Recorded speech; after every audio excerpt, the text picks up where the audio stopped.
We are going to read chapter 2 of Matilda by Roald Dahl today. Like my little teddy bear bookmark there. Okay. Chapter 2 is called Mr. Wormwood, the Great Car Dealer. Matilda's parents owned quite a nice house with 3 bedrooms upstairs, while on the ground floor there was a dining room and a living room and a kitchen. Her father was a dealer in second-hand cars, and it seemed he did pretty well at it. "Sawdust," he would say proudly, "is one of the great secrets of my success. And it costs me nothing. I get it free from the sawmill." "What do you use it for?" Matilda asked him. "Ha!" the father said. "Wouldn't you like to know?" "I don't see how sawdust can help you sell second-hand cars, Daddy." "That's because you're an ignorant little twit," the father said. His speech was never very delicate, but Matilda was used to it. She also knew that he liked to boast, and she would egg him on shamelessly. "You must be very clever to find a use for something that costs nothing," she said. "I wish I could do it." "You couldn't," the father said. "You're too stupid. But I don't mind telling young Mike here about it, seeing he'll be joining me in the business one day." Ignoring Matilda, he turned to his son and said, "I'm always glad to buy a car when some fool has been crashing the gears so badly they're all worn out and rattle like mad. I get it cheap. Then all I do is mix a lot of sawdust with the oil in the gearbox and it runs as sweet as a nut." "How long will it run like that before it starts rattling again?" Matilda asked him. "Long enough for the buyer to get a good distance away," the father said, grinning. "About 100 miles. "But that's dishonest, Daddy," Matilda said. "It's cheating." "No one ever got rich by being honest," the father said. "Customers are there to be diddled." Mr. Wormwood was a small, ratty-looking man whose front teeth stuck out beneath a thin, ratty moustache. He liked to wear jackets with large, brightly coloured checks, and he sported ties that were usually yellow or pale green. "Now, take the mileage for instance," he went on. "Anyone who's buying a second-hand car, the first thing he wants to know is how many miles it's done, right?" "Right," the son said. "So I buy an old damp cloth that's about 150,000 miles on the clock. I get it cheap. But no one's going to buy it with the mileage like that, are they? And these days you can't just take the speedometer out and fiddle the numbers back like you used to 10 years ago. They've fixed it so it's impossible to tamper with it, unless you're a ruddy watchmaker or something. So what do? I use my brains, laddie." "That's what I do." "How?" young Michael asked, fascinated. He seemed to have inherited his father's love of crookery. "I sit it down and say to myself, how can I convert a mileage reading of 150,000 into 10,000 without taking the speedometer to pieces?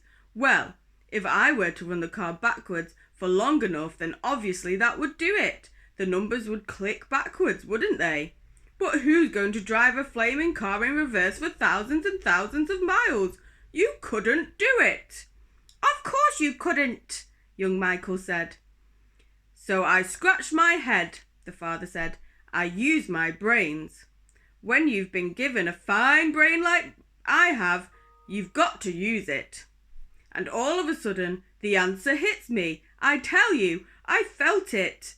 Exactly like that other brilliant fellow must have felt it when he discovered penicillin." "Eureka!" I cried. "I've got it!" "What did you do, Dad?" the son asked him. "The speedometer," Mr. Wormwood said. "It's run off a cable, and that is coupled up to one of the front wheels. So first I disconnected the cable where it joins the front wheel. Next, I get one of those high-speed electric drills and I couple that up to the end of the cable in such a way that when the drill turns, it turns the cable backwards. You got me so far? You following me? Yes, Daddy, young Michael said. These drills are run at a tremendous speed, the father said. So when I switch on the drill, the mileage numbers on the speedo spin backwards at a fantastic rate. I can knock 50,000 miles off the clock in a few minutes with my high-speed electric drill. And by the time I've finished, the car's only done 10,000 and it's ready for a sale. She's almost new, I say to the customer. She's hardly done 10,000, belong to an old lady who just uses it once a week for shopping. Can you really turn the mileage back with an electric drill? Young Michael asked. I'm telling you trade secrets, the father said, so don't go talking about this to anyone. You don't want to put me in the jug, do you? I won't tell a soul, the boy said. Do you do this to many cars, Dad? Every single car that comes through my hands gets the treatment, the father said. They all have their mileage cut to under 10,000 before they're offered for sale. And to think I invented that all by myself, he added proudly. It's made me a mint. Matilda, who had been listening closely, said, But, Daddy, that's even more dishonest than the sawdust. It's disgusting. You're cheating people who trust you. If you don't like it, then don't eat the food in this house, the father said. It's bought with the profits. It's dirty money, Matilda said. I hate it. 2 red spots appeared on the father's cheek. Who the heck do you think you are? He shouted. The Archbishop of Canterbury or something, preaching to me about honesty? You're just an ignorant little squirt who hasn't the foggiest idea what you're talking about. Quite right, Harry, the mother said. And to Matilda she said, You've got some nerve talking to your father like that. Now keep your nasty mouth shut so we can all watch this programme in peace. They were in the living room eating their suppers on their knees in front of the TV.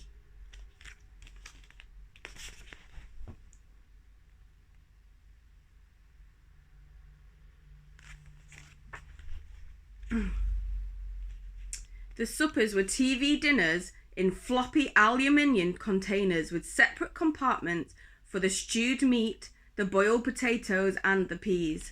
Mrs. Wormwood sat munching her meal with her eyes glued to the American soap opera on the screen.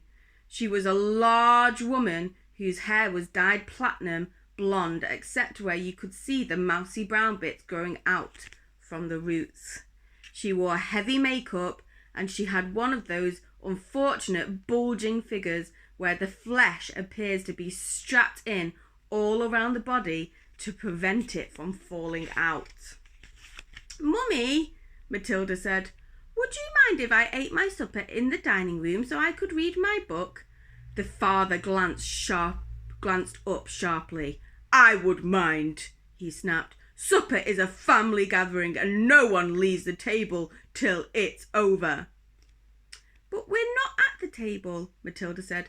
We never are. We're always just eating off our knees and watching the telly. What's wrong with watching the telly, may I ask? The father said. His voice had suddenly become soft and dangerous.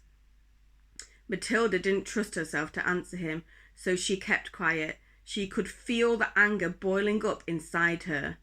She knew it was wrong to hate her parents like this, but she was finding it very hard not to do so.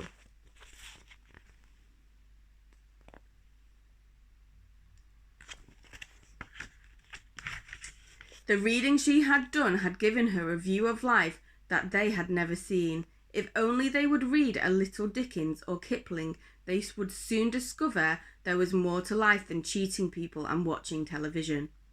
Another thing, she resented being told constantly that she was ignorant and stupid when she knew she wasn't.